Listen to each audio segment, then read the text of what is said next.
Welcome first year students, English and communication skill. आज हम करेंगे फर्स्ट चैप्टर में से बॉडी लैंग्वेज। बॉडी लैंग्वेज क्या होती है? मीन जो हम अपने जेस्चर्स के द्वारा, सिर के द्वारा, आंखों के द्वारा, चिक्स के द्वारा, हैंड्स के द्वारा, लेग्स के द्वारा, जितने भी हमारे बॉडी पार्ट्स हैं उससे हम जो शब्द बोलते हैं, शब्दों की ज़रूरत ही नहीं होती इसमें, इनके इशारों से ही हम एक दूसरे को अपना मैसेज पहुंचा सकते हैं, क्योंकि ये यूनिवर्सल है तरीका एक दूसरे के साथ कम्युनिकेट करने का। ठीक है, तो देखिए शॉर्ट से मैंने आपको लिख के दिया है, आप अपना नोट कर लीजिए कॉपीज़ में। देखिए, it is a universal kind of communication. Communication का ये बहुत ही व्यापक तरीका है। मेन जाने अनजाने हम कुछ ना कुछ हाथों से इशारे करके, सिर से नॉडिंग ऑफ हेड से, और अपनी आईज से, अपनी चीक से, अपने माउथ से कुछ ना कुछ ऐसा कह जाते हैं जिससे दूसरे को समझ आ जाती है और हम अपना मैसेज कन्वे कर देते हैं। बोलने की ज़रूरत नहीं पड़ती, वर्ड्स की ज़रूरत नहीं पड़ती। आगे लिखा है it does not need any language. जैसे मैंने अभी बताया कि लैंग्वेज की ज़रूरत नहीं है, भाषा की ज़रूरत नहीं है इसमें। वो use several body language signals unconsciously. हम अपने बॉडी लैंग्वेज के लिए कई तरह के सिग्नल यूज़ करते हैं अनकॉन्शियसली, हमें पता नहीं होता, अनजाने में ही हम यूज़ कर देते हैं और उसका मैसेज कन्वे हो जाता है। ठीक है, मैसेज कन्वे कर देते हैं, हम एक दूसरे के साथ बात कर लेते हैं, यानी बोले बिना हम एक दूसरे के साथ बात कर देते हैं। ठीक है, नेक्स्ट है communication through body language is the most effective way. और ये बहुत इफेक्टिव वे है, बड़ा ही प्रभावी तरीका है। इस तरीके से बॉडी लैंग्वेज से हम अपने शरीर के पार्ट से अगर कोई भाषा बोलते हैं, different parts of body convey message. शरीर के अलग अलग जितने भी भाग हैं वो एक दूसरे को हमारा मैसेज पहुंचा देते हैं और उनका हम रिसीव कर सकते हैं। ठीक है, ये आप भी जानते हो, नॉडिंग ऑफ हेड। अगर नॉडिंग करते हो हेड से तो क्या पता चलता है, किस तरीके से हम शो करते हैं एक दूसरे को, एक दूसरे के प्रति रिस्पेक्ट होती है। नेगेटिव में अगर कहना है तो ऐसे सिर करते हो, पॉजिटिव में कहना तो ऐसे करते हो। तो इसका मतलब हेड से भी हम बहुत सारी एक दूसरे के साथ बातें कर लेते हैं। सबसे पहला पॉइंट इसमें आता है जी head. Nodding of head is very important. Nodding of head is very important. Main ये बहुत ही महत्वपूर्ण रोल है इसका, नॉडिंग ऑफ हेड का।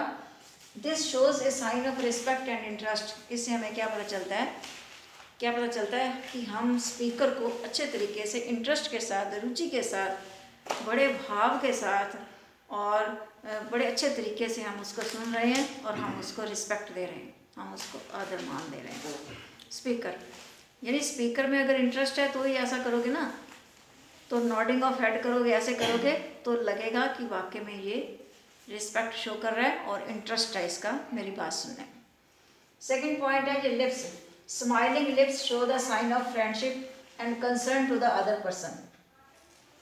अगर हम हंसते हुए किसी से बात करते हैं तो लगेगा कि हम अपना कौन सा साइन दे रहे हैं, फ्रेंडशिप का, और हमारा कंसर्न है जिससे हम बात कर रहे हैं, उसके साथ हमारा कंसर्न है कुछ, हम उसको फ्रेंडशिप का न्योता दे रहे हैं। ठीक है, और दूसरा भी समझ आएगा उसके साइन को और वो उनके साथ आपस में फ्रेंडशिप से, देखो फ्रेंडशिप उनकी हो गई, बातें भी हो गई। और बातें कैसे हुई? बॉडी लैंग्वेज, वर्ड्स के द्वारा नहीं हुई, बॉडी लैंग्वेज के द्वारा उनकी आपस में बातें, सिर्फ स्माइलिंग करके। नेक्स्ट है लिप्स। लिप्स हमारा हो गया चीक्स। चीक्स में क्या होता है? चीक्स मीन अपने जो गाल होते हैं, चीक्स उसको बोलते हैं। तो चीक्स से सबसे ज़्यादा है कि शाइनेस हमें पता चलता है। This shows a sign of shyness और शेम। मेन शर्म जिसको महसूस होती है तो वो चीक्स हमारी बता देती हैं कि ये व्यक्ति शर्म कर रहा है। देखो अब बोला तो कुछ भी नहीं, लेकिन पता चल गया हमें कि ये शर्म कर रहा है। और उसकी चिप्स क्या होता है? दे बिकम पिंकिश हो जाती हैं, पिंक कलर की हो जाती हैं, गुलाबी रंग की हो जाती हैं। तो इसका मतलब है कि चीक्स ने भी हमें हमारा मैसेज दे दिया और हमने उसको समझ भी लिया कि वाकई में ये व्यक्ति क्या है, शाई फील कर रहा है। नेक्स्ट है आई कॉन्टैक्ट। आई कॉन्टैक्ट कैसे होता है? आई कांटेक्ट मीन एक दूसरे के साथ आईज के द्वारा बातें करना। तो उससे भी देखो आपको पता होगा कि आईज से हमें पता चल जाता है कि फलां व्यक्ति उदास है, उसकी आईज से। और कोई खुश है तो भी पता चल जाता है। एंग्री आइज का भी पता चल जाता है, क्या से एंग्री आइज, गुस्से में हो तो उसकी आइज से पता चल जाता है। तो ये सारे बॉडी जो पार्ट्स हैं वो हमें कन्वे करते हैं।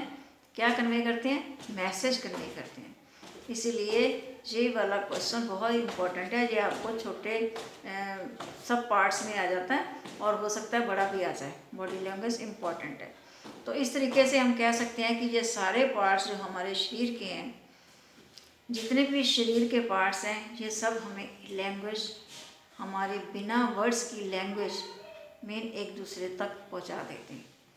नेक्स्ट है फेस, हमारा पूरा फेस। फेस से हमें पता चल जाता है, face is the index of mind. आप जानते हैं face is the index of mind. देखो कई बार हम किसी के चेहरे से देख लेते हैं कि ये किस तरीके से बैठा है, किस तरीके से पोस्चर से भी पता चल जाता है, किस तरीके से बैठता है, किस तरीके से वो खड़ा होता है। तो उससे भी हमें उसके सारी लैंग्वेज का पता चल जाता है। ठीक है, फेस से सब कुछ पता चल जाता है। इसमें चीक्स अपना अलग रोल अदा करती हैं, आईज अपना अलग, नोज़ अपना अलग, हेड अपना अलग। तो इन सारी चीज़ों से, और ये अपना फोर हेड है तो इसमें त्योड़ियाँ पड़ी हो तो पता चल जाता है कि फलां व्यक्ति को गुस्सा है। तो इसका मतलब है कि बॉडी लैंग्वेज बहुत इम्पोर्टेंट है, बहुत ही ज़्यादा इसका यूनिवर्सल है। देखो इससे हमें वर्ड्स, कई बार टाइम नहीं होता या कोई ऐसा समय होता है जब हमने बोल नहीं सकते, तो हम अपने बॉडी से, मेन अपने शरीर के जितने भी अंग हैं उनसे अपना मैसेज एक दूसरे को पहुंचा देते हैं। ठीक है, तो ये इम्पोर्टेंट है, इसलिए इसको याद कर लेना। और 21 तारीख को आपका इंग्लिश का फर्स्ट सेशनल है, जैसे मैंने कल भी बताया आपको कि इसमें आपने पहला गॉड लिव्स इन द पंच, उसके छोटे क्वेश्चन 6 करने हैं और उसके जो सीन पैसेज हैं 4 वो आपने पढ़ लेने हैं। उसमें से क्वेश्चन भी आ सकते हैं, छोटे छोटे क्वेश्चन हैं, पैराग्राफ नहीं आएगा, क्वेश्चंस उसके भी देख लेना। और 4 बड़े क्वेश्चन हैं, अल्गू का करेक्टर, जुम्मन का character, theme of the story and title of the story. और दूसरा पोएम आ गई stopping by woods on a snowy evening, उसका मेन आइडिया और छोटे क्वेश्चन। ठीक है, ये है आपका पेपर में आने वाला कोर्स। ठीक है, ओके बच्चों, वी विल मीट अगेन।